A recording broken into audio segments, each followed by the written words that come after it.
Hi Art One. So I wanted to give you another little quick review of linoleum printmaking. So what we would have done in school is you would have gotten a plate of linoleum, you would have traced the perimeter of that, and then you would have created a design on paper suited for the process. And so the process needs to be very black and white.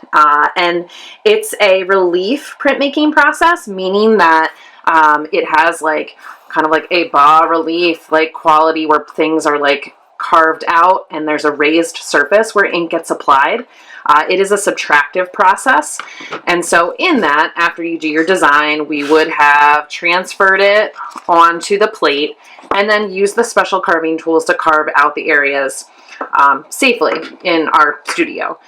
From there, we would have had ink on a spreader plate that we then used a brayer to spread onto the plate, and then we would have printed it. So all the steps that you saw in the video from yesterday's discussion, the prints end up looking something like this, and there's a lot of steps and kind of back and forth and revisions that often need to be made in the printmaking process, and so you often do a print and then you carve more and do another print. So the first print that you do from your plate is called an artist proof, and then any prints thereafter that match the artist proof are considered part of the edition. And so however many prints you do, that's the number of prints that you have in your edition.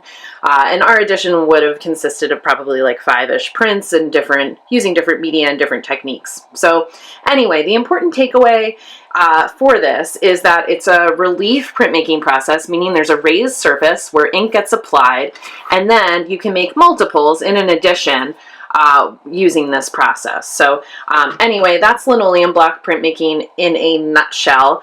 I'm hoping that you will move on to Art 2, and then when you get back to me in Art 3 in 2 years, maybe we can do this together. But for now, I'm going to talk to you more about another printmaking method that is more accessible for at home and safer to do on your own as well, and that is Collagraph printmaking. So Collagraph printmaking, like linoleum block printmaking, is a relief process, meaning that we're going to create a raised surface to create our prints.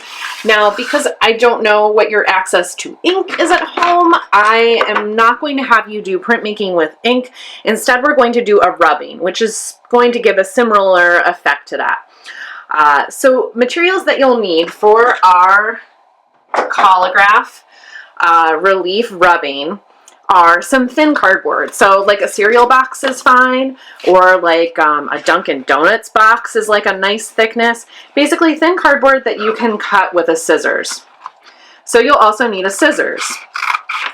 If you happen to have something like a craft knife, or what I refer to, I call it an X-Acto knife, which you guys know from our collage project, and like a cutting mat, that can be helpful for this project as well. You just always want to make sure that you're being safe and never cutting towards, any of your fingertips or any of your appendages when you're using that. But this can be helpful if you have the availability at home. If you don't, a scissors and some thin weight cardboard are just fine. Besides that, you will need some glue. I suggest like squirting some glue out and having a brush to apply it, but that's not necessary if you don't have like a brush at home. Just regular old Elmer's glue is totally fine, like regular school glue will work. Besides that, for the next stage of the process, once we're done kind of creating the plate, the relief plate, what you will need is some thinner weight paper. Okay, so I have thin drawing paper, computer paper, great for this. You could even use paper with something like lightly printed on it to create like a background texture if you wanted to, but just like thin paper is totally fine. Computer paper is great. And then you need some crayons. Okay, so I took my daughter's like thick toddler crayons, but regular old like Crayola crayons are totally fine.